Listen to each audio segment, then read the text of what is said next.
ఇంతకుముందు కూడా టీఆర్ఎస్ గవర్నమెంట్లో గ్రూప్ 1 క్యాన్సిల్ అయినప్పుడు బీజేపీ టాస్క్ ఫోర్స్ అనే ఒక కమిటీని వేసి దాని ద్వారా నిజాలు బయట పెడితే మళ్ళీ రీ ఎగ్జామ్ కోసం ఇచ్చారు. ఈసారి కూడా అవకతవకలు జరిగినాయని ఆరోపిస్తే మన వాళ్ళు మొట్టమొదటి కేసు వేస్తే మొట్టమొదటి స్టేజ్లోనే కేసును డిస్పోజ్ చేయడానికి ఈ గవర్నమెంట్ కుట్ర పన్నింది. దానికి సంబంధించి నేను ఒక ఫ్యాకల్టీగా కొన్ని వందల ఎగ్జామ్స్ కండక్ట్ చేసిన. దానికి టెక్నికల్ సపోర్ట్ ఎట్లా ఉంటుంది అంటే ఎట్లా వచ్చినాయి. ఫస్ట్ థింగ్ ఏంటంటే హాల్ టికెట్ అరేంజ్మెంట్స్ కాడ నుంచి హాల్ టికెట్ అలాట్మెంట్ కాడ నుంచి రాంగ్ ఇచ్చారు వాళ్ళు. ఎక్కడ నుండి ఇప్పుడు మీకు కావాల్సిన వాళ్ళందరికీ ఒక కాడ వేరే వాళ్ళందరికీ ఒక కాడ ఇవ్వడం జరిగింది. దాన్ని మేము క్వశ్చన్ చేసినాము. అక్కడ నుండి క్వశ్చన్ చేసుకుంటూ వస్తే ప్రతి ఒక్కటి డయాగ్నల్గా వేశారు, నంబర్లు కూడా డయాగ్నల్గా వేశారు. అంటే నేను ఇక్కడ కూర్చుంటే మీరు ఇక్కడ కూర్చుంటే మనం ఇద్దరం చూసుకొని రాసుకోవడానికి అన్నట్టు చేసిరు. అబ్బాయిలందరినీ ఒక సెంటర్లో అమ్మాయిలందరినీ ఒక సెంటర్లో వేసారు. అట్లెందుకు వేసారు అని కోర్టు అడిగితే ఏమన్నారు, గర్ల్స్ కాలేజ్ కాబట్టి అక్కడ సీసీ కెమెరాలు పెట్టే ఛాన్స్ ఉంది కాబట్టి మేము అక్కడ వాళ్ళను అబ్బాయిలను వేయలే అన్నారు. అదే సీసీ కెమెరాలు పెట్టే ఛాన్స్ ఉందని మీరు ఆరోపణ చేసినప్పుడు మా ఆడపిల్లలది మంగళసూత్రాలు కూడా తీపిచ్చి ఎగ్జామ్ లోపలికి పంపించినప్పుడు అంటే మీ వైఫల్యాన్ని మీరు ఒప్పుకున్నట్టే కదా కాంగ్రెస్ గవర్నమెంట్. ఇవన్నీ మేము క్వశ్చన్ చేసినాం కోర్టులో క్వశ్చన్ చేసినందుకే మనకు గెలిచింది. ఇప్పుడు నారాయణమ్మ కాలేజీలో అందరినీ గర్ల్స్ని వేసారు, బాయ్స్ని వేసారు. తర్వాత కోటి మెన్స్ కాలేజీలో అందరినీ బాయ్స్ని వేసారు, గర్ల్స్ని వేసారు. ఎందుకు వేసారు అక్కడ గర్ల్స్ ఇక్కడ బాయ్స్ అంటే వాళ్ళు ఏమన్నారు, ఇక్కడ ఇది ఉమెన్స్ కాలేజ్ కాబట్టి ఇక్కడ బాయ్స్ని వేయద్దని వేసినామని అన్నారు. నారాయణమ్మ గర్ల్స్ కాలేజ్ కాదా, మరి అక్కడ ఓన్లీ బాయ్స్ని ఎందుకు వేసారు? అక్కడ సీసీ కెమెరాలు పెట్టే ఛాన్స్ లేవా? అంటే మీ మీద మీకే నమ్మకం లేదా? మీరు ఎట్లా ఎగ్జామ్ కండక్ట్ చేసుకుంటారని ఇవన్నీ టెక్నికల్ పాయింట్స్ అని రాసి ఎగ్జామ్ కండక్షన్ కానుండి అంటే హాల్ టికెట్ ఏ బేస్లో హాల్ టికెట్ ఇచ్చారండి మీరు? అంటే ఇనిషియల్ తీసుకున్నారా, డేట్ ఆఫ్ బర్త్ తీసుకున్నారా, లేకపోతే వాళ్ళ అప్లికేషన్ నెంబర్ తీసుకున్నారా? ఏ ప్రకారం జంబులు చేసిర్రు? ఎట్లా వచ్చినాయి? హాల్ టికెట్ అలాట్మెంట్ ఎట్లయింది? అక్కడ నుండి హాల్ టికెట్ అలాట్మెంట్ కానించి రాంగ్ అండి. ఎక్కడ నుండి హాల్ టికెట్ ఎవరైతే కావాల్సిన వాళ్ళు ఉన్నారో వాళ్ళందరూ అక్కడ తీసుకొని ఒక సెంటర్లో వేయడం జరిగింది. అదే మీరు రిజల్ట్ కనుక చూసినట్లయితే ఆ సెంటర్లో నుంచి వచ్చినాయి, వేరే సెంటర్లో రిజల్ట్ రాలేదు. అంటే అక్కడ మన ఇంటలెక్చువల్స్ లేరా? అక్కడ వాళ్ళకి జాబులు రావా? వీళ్ళ దగ్గర నుంచి ఎందుకు వచ్చినాయి? అది మేము క్వశ్చన్ చేసినందుకు కోర్టు పాజిటివ్గా ఇవన్నీ ఆలోచన చేసి టీజీపీఎస్సీ చెప్తుంది కదా కేవలం రాలేదని కొంతమంది అభ్యర్థులు కోర్టుకు వెళ్ళడం జరిగింది, వారు చేసిన అభియోగాలన్నీ తప్పు అని చెప్పేసి టీజీపీఎస్సీ చెప్తుంది. మరి అవును సార్, నేను అదే చెప్తున్నా.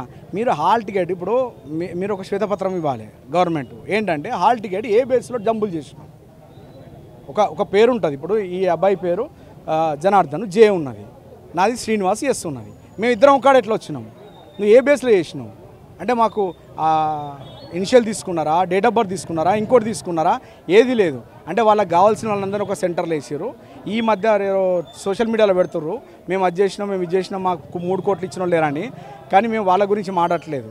ఎవరైతే 3 కోట్లు ఇచ్చిర్రో, ఎవరైతే నిజంగా డబ్బులు ఇచ్చి కొనుక్కున్నారో, ఎవరైతే నిజంగా డబ్బులు ఇచ్చి ఎక్కడి నుండి తెలుసా, హాల్ టికెట్ అలాట్మెంట్ కాడ నుంచి చూస్తే మొత్తం పేపర్ వాల్యుయేషన్ రాక వాళ్ళ అందరినీ కొనేసిర్రు. వాళ్ళని మాత్రమే క్వశ్చన్ చేస్తున్నాము.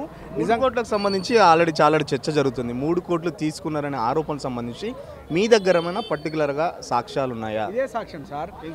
ఇప్పుడు మీ ఒక మంత్రులకు సంబంధించిన పిల్లలు లేకపోతే ఎమ్మెల్యేలకు సంబంధించిన పిల్లలు ఒక కాడ ఎట్లా వచ్చిర్రు, ఏ బేస్లో వచ్చిర్రు? వాళ్ళ కులం ఒకటి కాదు, వాళ్ళ ఇనిషియల్ ఒకటి కాదు, వాళ్ళ ప్లేస్ ఒకటి కాదు, మరి ఒక్కడే ఎందుకు వచ్చిర్రు? ఒకటే సెంటర్ ఎట్లా వచ్చిర్రు? దానికి కాంగ్రెస్ గవర్నమెంట్ చెప్పే ఆన్సర్ చెప్పేది ఉందా మాకు? వాళ్ళకి ఏమైపోయిందనంటే వాళ్ళ అవినీతిని డే 1 నుండి అప్లికేషన్ ప్రాసెస్ మొదలైనప్పటి నుంచి అక్కడ నుండి స్టార్ట్ చేసిర్రు.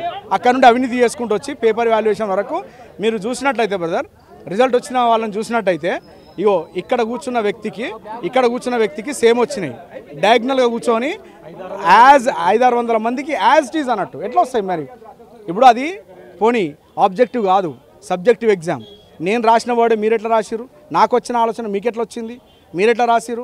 ఇవన్నీ టెక్నికల్ పాయింట్స్ అని కలిపి మేము కోర్టుకు సబ్మిట్ చేసినాం కాబట్టి ఇవాళ కేసు గెలిచినాము. ఇలా కేసు మా పక్షాన ఉన్నది. వీళ్ళు సుప్రీంకోర్టుకు పోయినా కానీ తప్పకుండా మళ్ళీ మేమే గెలిచాం, రీ ఎగ్జామ్ కండక్ట్ చేయాల్సింది. ఎట్లా ఉండబోతుంది? డివిజన్ బెంచ్కి సంబంధించి ఇప్పటికే టీజీపీఎస్సీ పోయింది, అవసరమైతే సుప్రీంకోర్టు కూడా పోతామని చెప్పేసి టీజీపీఎస్సీ కూడా వదిలిపెట్టే ప్రసక్తే లేదని చెప్తుంది. ఏం చెప్తారు మరి?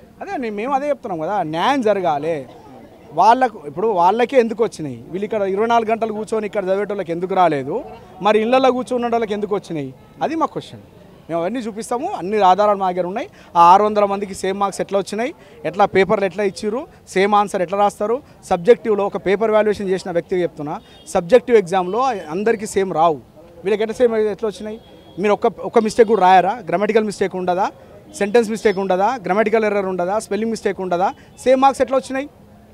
అంటే బ్లైండ్గా ఈ నంబర్లు ఇస్తే ఈ నంబర్లకి వేసేసాడు అంటే బ్లైండ్గా ఇట్లా ఇట్లా టిక్కులు పెట్టి నంబర్లు మార్కులు ఇవ్వడం జరిగింది. అంతకు మించి ఇంకా వేరే ఏం జరగలేదు. ప్రీ ప్లాన్గా జరిగిందా ఎగ్జామ్స్ ముందుకే ఇదంతా మొత్తం అంటే మొత్తం సెట్ చేసుకొని మాట్లాడుకొని అభ్యర్థులతో మాట్లాడుకుని ఎంత సెట్ చేసుకున్నారా? ఇది మీరు నోట్ చేసుకోండి. 100% అప్లికేషన్ ప్రాసెస్ మొదలైనప్పటి నుంచి ప్రీ ప్లాన్డ్గా జరిగింది. వాళ్ళ మంత్రులకు వాళ్ళ ఎమ్మెల్యేలకు తెలుసు ఎప్పుడు నోటిఫికేషన్ ఇస్తున్నాం అనేది. దాని ప్రకారము ఎవరెవరు ఎక్కడెక్కడ వేయాలి, ఎవరెవరిని ఎక్కడెక్కడ అలాట్ చేయాలి, ఎవరెవరు ఏ సెంటర్ చూస్ చేసుకోవాలనేది ఫస్ట్ నుంచి కూడా వాళ్ళు ఇచ్చిర్రు. వాళ్ళ ప్లాన్ ప్రకారమే జరిగింది. అసలైన తొలి వెలుగు. ఫాలో వాట్సాప్ @తొలి వెలుగు official.